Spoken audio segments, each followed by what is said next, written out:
Hello. We're going to start today with a question that maybe you don't think about very often. Curious what hand signs you know. Think about it. What different ways can you communicate just using your hands? Today's work, we're going to look at kind of magnetic fields and right-hand rules. We'll see if we got some time for looking at what size magnet could erase a credit card, and with a little extra time for yourself, you can do a Kahoot that you'll find in Google Classroom already. In the chapter challenge, where we're going to be building a model speaker, we're going to need a lot of physics to do so. You can see it here, whether it's electricity, electromagnets, energy conservation, and so on. But the ones that we're going to focus on today are electromagnets, magnetic fields, right-hand rules of electromagnetism, and solenoids. So let's get into it.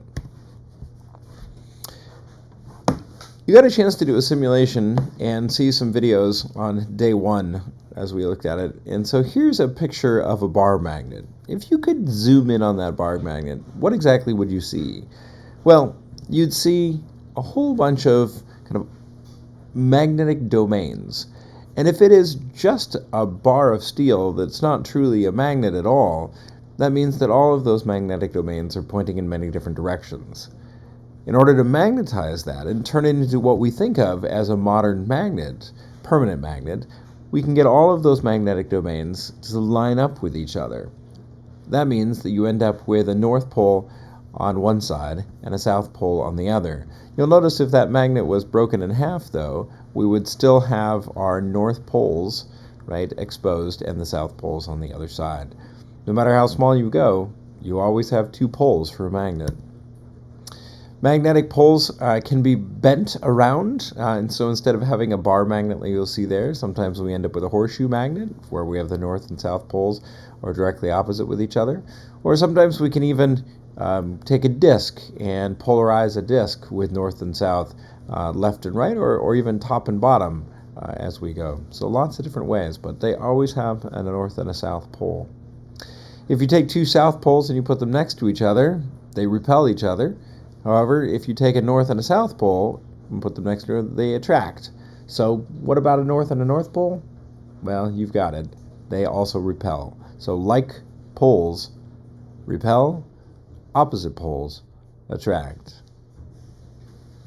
There's a few animals in the animal kingdom that actually use magnetic fields to navigate, which is pretty amazing. Anything from bacteria to snails and frogs and lobsters, they seem to be able to detect a magnetism that surrounds the Earth. We call that Earth's magnetic field. And some of these animals actually migrate like birds, relying on the the magnetic field of the Earth to get from place to place. Sadly, we don't actually do so as humans, even though I've heard some humans claim to have a magnetic booger that can get them from place to place. Magnetic fields we've seen in class, of course, take an interesting shape to them. This one here, you can see is these kind of jaggedy lines over the top of the bar magnet beneath. If I was in class with you, we would go ahead and sprinkle some iron filings over the top of the bar magnet itself to be able to see that this field is present all the time and those little pieces of iron line up. So I'd like to show you kind of what those iron filings are, those kind of jaggedy bits, to actually see what can kind of form with different magnets. So take a look at this. This gentleman's starting out by truly filing off some pieces of iron from a rebar you'll see there. They're going to use a permanent magnet to pick up those pieces of iron and then put them into a box. So there's some filings from the iron. We'll collect enough of them and then sort out all the kind of impurities, first with a screen, getting all the largest bits out. Now it's nicely uniform. He'll wash them next to get kind of the powdery parts out, and then just collect whatever iron is left over. So that's the process. Eventually, he places it inside of a bottle here, and if you take a couple magnets next to him, you can actually form that magnetic field in 3 dimensions.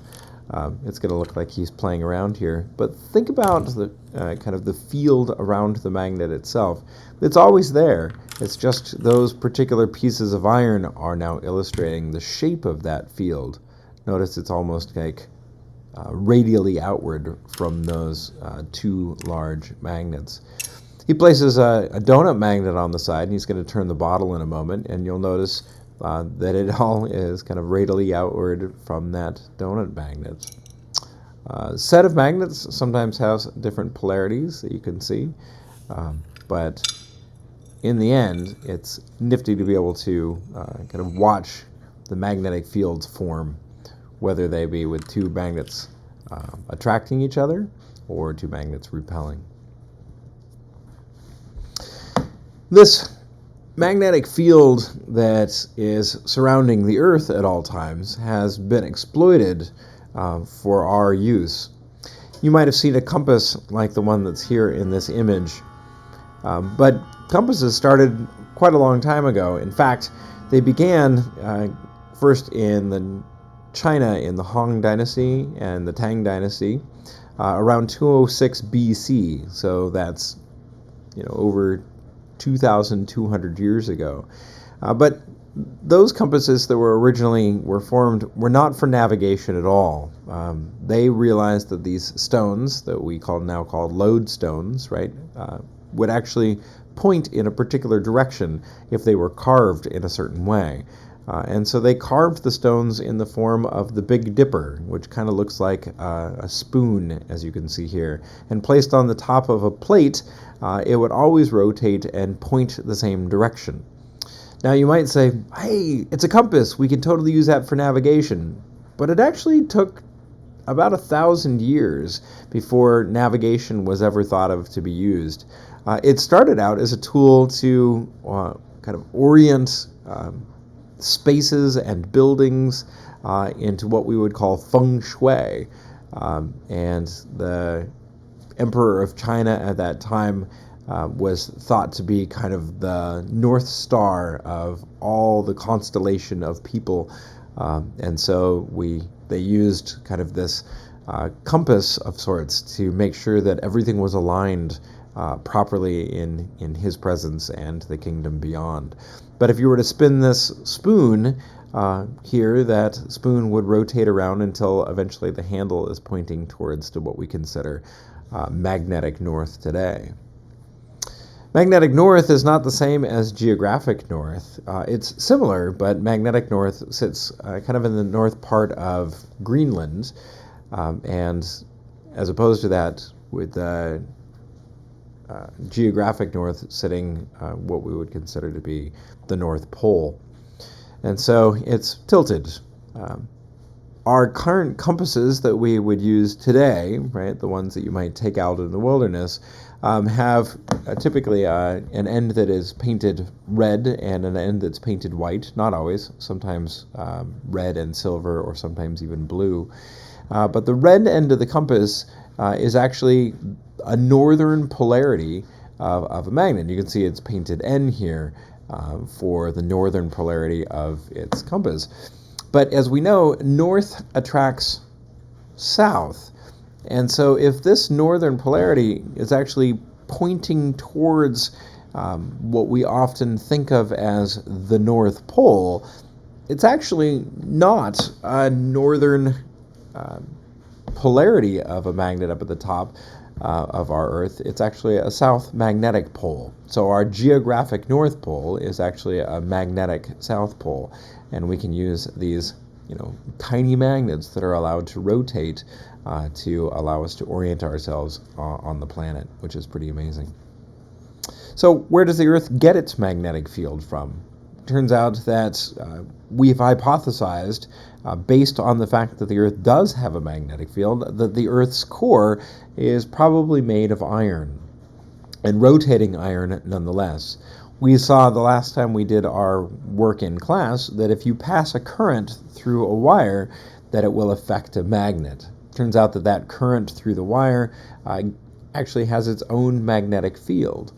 And so the center of the Earth being kind of a molten metal iron that is rotating, that is a current in and of itself. And that kind of rotating metal core actually forms the magnetic field that surrounds the entire Earth, or at least that's the current hypothesis. So with a little bit of background to that, I'd like to take us down a new road. This road allows us to link that electricity and magnetism together. And so I'd like to induct you today into what I call the Physics Club.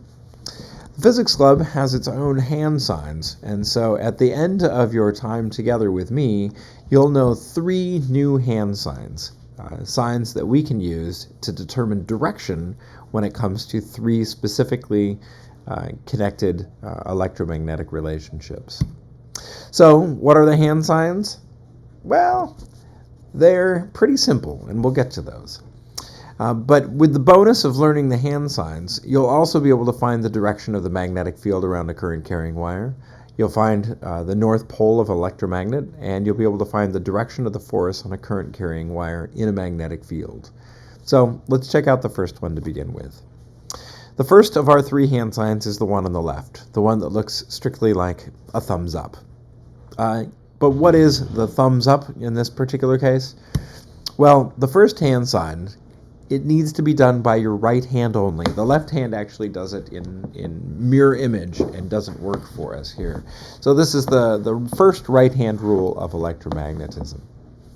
In the first right hand rule of electromagnetism, your thumb represents the current through a current carrying wire. So if I was pointing my thumb up, then that would be current flowing from positive to negative up a wire. If my thumb was pointing down, then the current would be flowing kind of from positive, negative down to the side or others. So my thumb points in the direction of the current.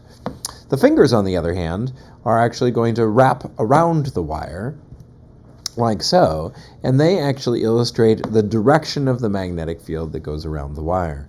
You can see that here, right, as that loop that I showed in class, but notice that there's an arrow associated with it, and that arrow, that loop, shows what way a compass would point. If I was to set a compass along this kind of loop here, it would point to the right, north to the right, in front of the wire toward us, and it would point to the left behind the wire. And our fingers wrap around the wire just to be able to see that. So, what would happen if I turn the compass or the current around? Well, if I turn the current around, those field lines that are currently pointing in this direction would turn around themselves. So let's use this right-hand rule to make a determination from what we've got.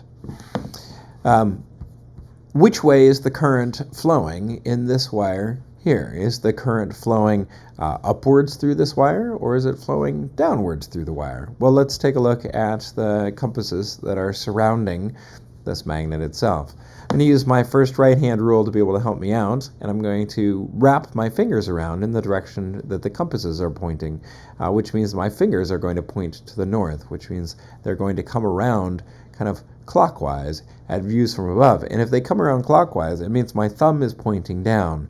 So with the wire you see there, the current is actually flowing down through the wire. I can do the same type of thing and ask which of these 2 images is correct. So the pictures below show a single magnetic field line around a current-carrying wire. And the current is flowing from the bottom to the top, so down below all the way up to the top. The question is, which of those pictures actually shows the correct direction for the magnetic field around the current-carrying wire? Is it A or B? Well, using our first right-hand rule, I'm going to take my thumb and point it in the direction of the current, that is up, excuse me, and then my fingers are going to wrap around the wire in the direction of the magnetic field. If you can look at those pictures and be able to see that, you'll notice that A is the correct direction for the magnetic field around that wire. Our second right-hand rule feels very similar to it, but it allows us to know the polarity of an electromagnet. yesterday, I suppose, we built an electromagnet in class by wrapping a wire around a nail, and we're able to pick up some paper clips.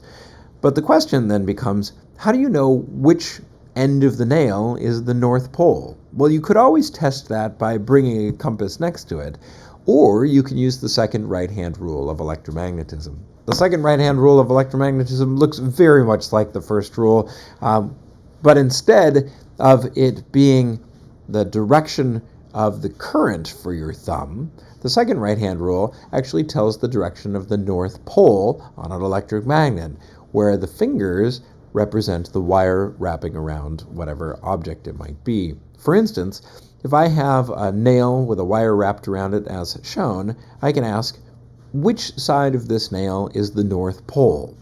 Well, think about the wire. On a copper top battery like this one, that would be the positive side of the wire, and it would come down below, and it would wrap around the nail as follows. And I can wrap my hand around in the direction that the current is going, just as such. And if that's the case, my thumb is now pointing to the left, which means that the North Pole of this electromagnet is actually the pointy end, or to the left. So let's take a look at a few pictures here. If I was to bend a wire around in a circle, or a kind of helix that you can see here, you'll notice that that first right-hand rule allows me to show what direction the magnetic field is. So if I put on the bottom down here the wire coming in and wrapping around, my thumb pointing in the direction of the current, my fingers are going to wrap inside this coil of wires as they come up. That means that there's a strong magnetic field on the inside of these coils of wires, and that's where you place the nail of an electromagnet, right, or a steel bar as we go. And so that strong magnetic field then is what's creating the magnetic field for the entire electromagnet. So if I look at this picture of an electromagnet with a wire wrapped around a nail, which direction is the North Pole of the magnet? Is the North Pole over here on the pointy end, or is the North Pole over here on the flat end? Well, to do so, I'm going to come to the positive end of the battery, and I'm going to follow this wire around here, and notice that it comes over the top of the nail and then wraps around the nail itself. And so I'm pointing my fingers, and in this particular case, because my current is wrapping around the nail over the top of it there, my thumb is going to point to the right, which means that this pointy end is the North Pole. Now, if I turned the battery around, it would be the opposite, where my current would now be flowing underneath, and that would point the other way. So my North Pole would be the other side. So I have two pictures here. These pictures are showing current-carrying wire wrapped around an iron bar. The question is, which of these pictures shows the correct magnetic polarization of the bar? Is it A or B? I've got a little letter I here to represent the current in both cases. So in the first one, you'll notice that the current is flowing behind the bar to begin with and wrapping its way around. And I say that the North Pole is on the left, the South Pole is on the left and the North Pole is on the right. So let's check it to see if that's truly the way this goes. If I take my thumb, my fingers, and I wrap them around that bar, coming from behind and then around to the front, you'll notice that my thumb is pointing to the right, which means that that would be the North Pole, and A would be the correct orientation, not the South Pole on the right. So A is correct. All right, so our third right-hand rule is my favorite out of the bunch because it has a slightly different shape to it than the other ones. And in the third right-hand rule, we're going to go ahead and start by making kind of this finger gun out of our hands, and then we're going to take our next finger and point it so that it is perpendicular to the other two fingers. See if you can make that happen to try it out. So it looks a little bit like this in picture format, right? So I've got my finger gun with my middle finger now pointing off to the side. I call this my FBI. And FBI can allow us to be able to know what direction forces will be on current-carrying wires in magnetic fields. Well, let me show you what I mean by that. This is a short video from MIT. I have to show it straight in YouTube because I can't embed it. They have a large battery, a car battery in the back, and a knife switch here that is allowing a wire to pass through a strong magnet, kind of like you saw maybe in class with me. If they connect the battery and turn it on, and then use the knife switch to connect the circuit, you might see that wire jump. That means that a wire that is carrying a current inside of a magnetic field will feel a force. So let's go ahead and see how the right-hand rules can help us to determine the direction of that force by using that FBI. So what is the FBI? Well, the FBI stands for force, which is your middle finger, B, which is your index finger, and I, which is your thumb. So how do I remember those three things? Well, my thumb is I. I might think about I being me. This is I, this guy right here. And my middle finger is the F finger. You might have a nice way to be able to remember the middle finger being the F finger from some other word that is often associated with the middle finger. But in this case, it's force. So force is the middle finger, B is the index finger, and I is the other one. So F for force, I for current. So what's B? B stands for magnetic field. I know, another letter that doesn't seem to match up. So I for current, F for force, B for magnetic field. Let's see if we can make sense of where this is.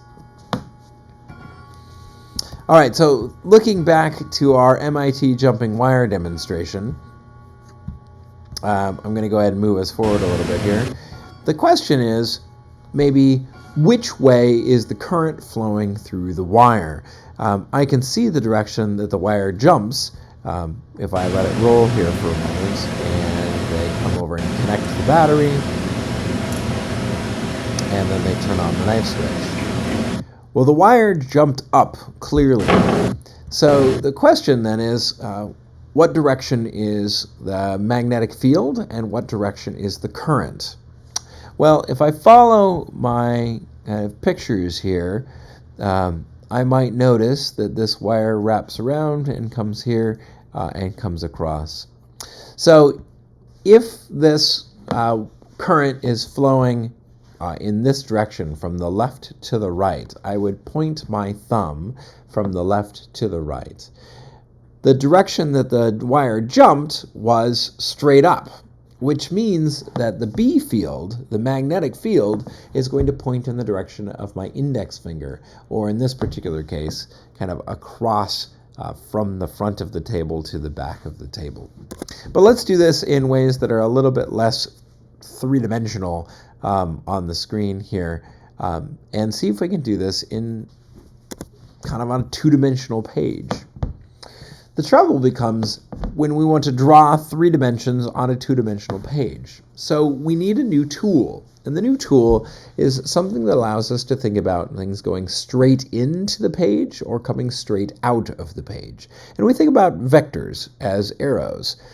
If a vector is coming out of you, straight out at you, then we think about as a dot. Like here's this arrowhead coming straight out of the page at you.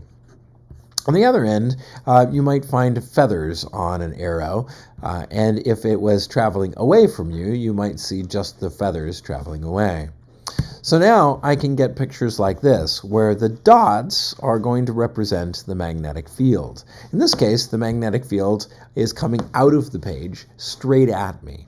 And the current, of course, is my wires going upwards. You can see the charge is flowing upwards. So I'm going to take my thumb in the direction of the current, which is pointing upwards, and I'm going to now try and get my index finger to be pointing out of the page.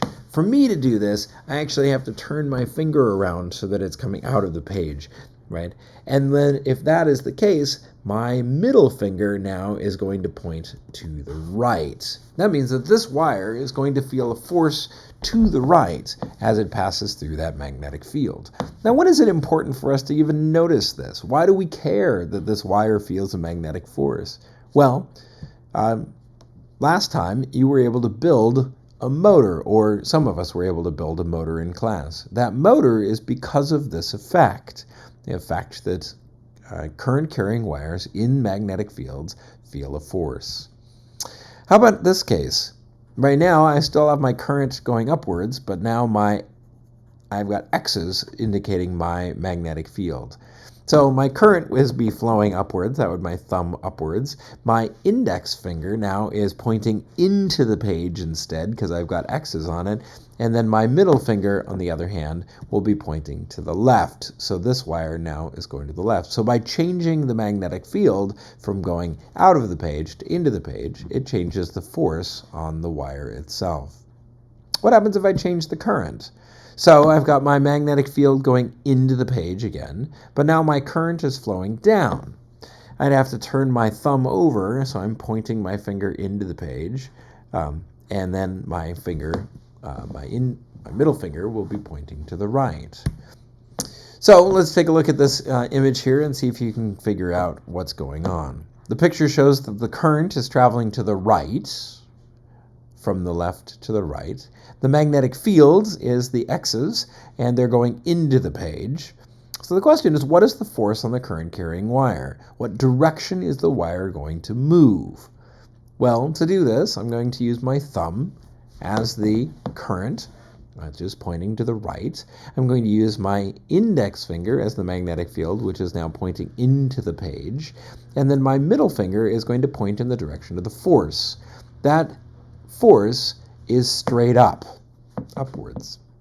If I turn this around now and I have my current flowing to the left, I'm going to point my thumb to the left, but my magnetic field has also turned around, and now my magnetic field is coming out of the page, and now my force is still upwards. These are the 3 right-hand rules. We'll practice them again. This is a starting point to be able to understand. So hopefully you made it all the way through this video and you were able to learn the 3 physics club hand signs. The first one allowing us to know the direction of the magnetic field around a current-carrying wire. The second one, the polarity of a bar magnet or an electromagnet. And the third one is the direction of the force on a current-carrying wire in a magnetic field. All right, everybody, thanks for watching, and I'll see you back in class the next time. Adios.